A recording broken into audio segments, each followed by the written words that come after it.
Assalamualaikum warahmatullahi wabarakatuh.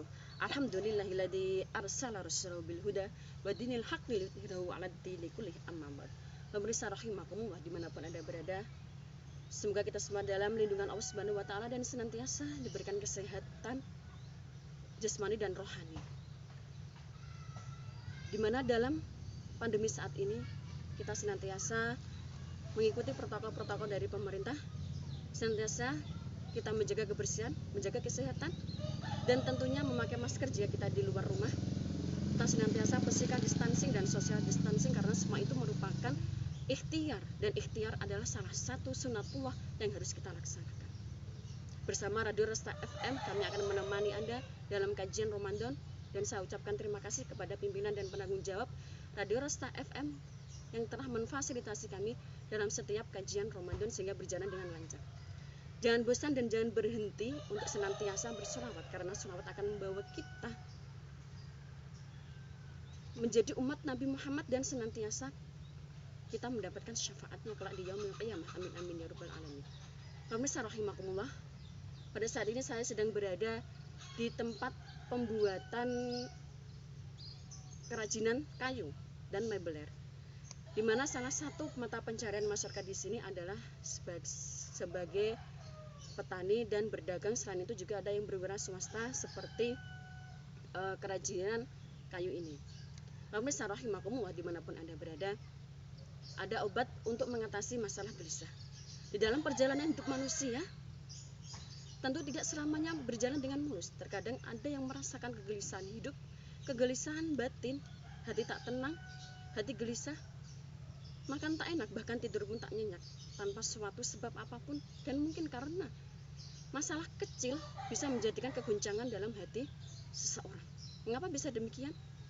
Karena di dalam hatinya kosong dari cahaya ilahi atau nur ilahi, atau yang kita sebut dengan keimanan. Di dalam Al-Quran surat Al-Ma'arij, Allah Subhanahu wa taala berfirman, A'udzubillahi minasyaitonirrajim, Bismillahirrahmanirrahim, Innal insana khuliqa halu'a, idza massahu syarru jazua wa idza massahu khairu manu'a. Sesungguhnya manusia itu diciptakan dengan keluh kesah. Apabila mendapatkan kesusahan, maka manusia akan senantiasa berkeluh kesah. Namun jika mendapatkan kebaikan, manusia tersebut akan senantiasa bersikap kikir. Dari ayat di atas bisa kita simpulkan bahwa manusia itu mempunyai watak yang sangat cinta dengan duniawi.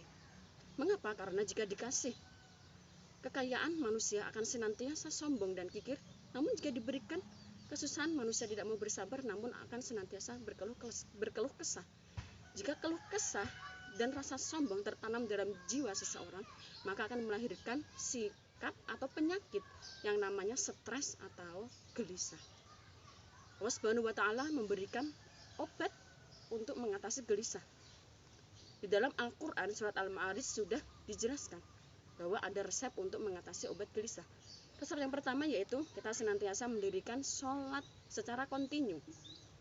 Illal musallina alladzina hum ala sunatihim daimun. Bahwa sholat itu adalah penghubung manusia kepada Allah Subhanahu wa taala. Di mana kita punya problema apapun, baik itu urusan ukhrawi maupun urusan duniawi, harus kita konsultasikan kepada Allah. Urusan duniawi juga ada pada bacaan sholat, seperti di saat kita duduk di antara dua sujud. Rabbighfirli warhamni wajburni warfa'ni warzuqni wahdini wa'afini wa'fu anni. Jadi jika kita menginginkan rizki atau menginginkan urusan duniawi lainnya, maka harus kita sholat. Jangan kita pergi ke tempat-tempat keramat atau mungkin ke tempat dukun. Kita tetap berdoa kepada Allah dan tentunya tetap berikhtiar. Obat yang kedua yaitu senantiasa kita menginfakkan harta kekayaan kita. Walladzina fi amwalihim haqqum ma'lum lis-sa'ili wal mahrum. Kita tahu bahwa harta kekayaan kita yang kita punya sebagiannya adalah milik orang lain atau milik fakir miskin dan anak yatim. Jika harta kita tidak kita infakkan atau tidak kita sedekahkan atau mungkin tidak kita zakatkan, tentu harta kita akan menjadi suatu penyakit, baik itu penyakit lahiriah maupun penyakit batiniyah. Untuk obat yang selanjutnya yaitu walladzina yusaddiquna biyaumiddin. Kita senantiasa percaya kepada hari pembalasan. Jika kita percaya ada dunia, ada akhirat, ada kehidupan, pasti ada kematian. Untuk itu bisa mendorong kita untuk senantiasa bertakwa kepada Allah dan senantiasa kita berbuat soleh, bukan berbuat yang toleh. Untuk obat yang selanjutnya yaitu kita senantiasa takut kepada siksa Allah. Walladzina hum bi'adabi rabbihim musyfiqun. Untuk yang obat selanjutnya yaitu kita senantiasa menjaga kehormatan manatihim. Walladzina hum li furujihim hafidun illa ala azwajihim aw ma malakas aymanuhum fa innahum ghairu malumin. Kita menjaga kehormatan kita dari perbuatan zina dan juga dari perkara yang najis. Untuk itu sangat penting sekali kita belajar fikih, belajar toharoh, belajar bersuci dari hadas besar dan dari hadas kecil. Di dalam suatu hadis diriwayatkan bahwa Rasulullah bersama sahabatnya Umar bin Khattab sedang berjalan melewati kuburan, dan Rasulullah berkata, di dalam kubur ada orang yang disiksa. Yang pertama yaitu orang tersebut disiksa karena tidak menjaga kelaminnya dari najis, dan yang kedua orang tersebut suka mengadu domba. Dari hadis di atas bahwa perbuatan orang tersebut tidak merupakan perbuatan yang dosa besar. Untuk yang selanjutnya yaitu kita senantiasa harus memelihara amanat dan menjaga atau menepati janji kita. Walladzina hum li amanatihim wa ahdihim ra'un.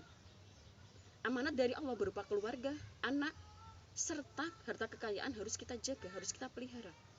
Begitu pula pun amanat dari sesama manusia harus senantiasa kita jaga. Mungkin kita dikasih amanat untuk jabatan tertentu atau mungkin dikasih kepercayaan tertentu, maka kita harus menjaganya dan senantiasa menepati janji. Untuk yang selanjutnya yaitu kita senantiasa harus bisa menjadi saksi yang adil. Walladzina hum bisyahadatihim qaimun. Saksi yang senantiasa bersikap jujur, bersikap tidak bohong, dan senantiasa tidak menyembunyikan kesaksian dari apapun. Untuk yang selanjutnya yaitu kita senantiasa harus menjaga sholat kita. Walladzina hum 'alas sholawatihim yuhafizun. Sholat kita jaga. Satu, kita harus senantiasa sholat pada awal waktu. Yang kedua, kita senantiasa harus menjaga syarat rukun dan sunat-sunat dari sholat, baik itu sunat hayat maupun sunat ab'ad. Yang ketiga, kita harus senantiasa menjaga sholat kita dari kekhusyuan. Yang keempat, yaitu kita harus menjaga sholat kita dari jiwa kita bisa menjadi sholat. Maksudnya adalah kita senantiasa menjaga bacaan sholat di waktu atau di luar sholat. Pemirsa rahimakumullah dimanapun Anda berada, kita hidup di dunia ini, alangkah baiknya kita senantiasa berlaku seimbang, berbuat seimbang antara dunia dan ukhrawi harus kita seimbangkan. Kita mencari kehidupan dunia, namun jangan melupakan kehidupan akhirat, karena kehidupan akhirat adalah kehidupan yang sangat kekal. Untuk itu pemirsa, marilah kita senantiasa dalam situasi saat ini kita saling tolong menolong, saling menguatkan, dan tentunya tetap semangat. Jangan panik berlebihan, senantiasa berdoa kepada Allah. Insya Allah kita semua akan selamat dunia dan akhirat. Demikian dari saya, semoga bermanfaat. Akhirul kalam, billahi taufiq wal hidayah. Wassalamualaikum warahmatullahi wabarakatuh.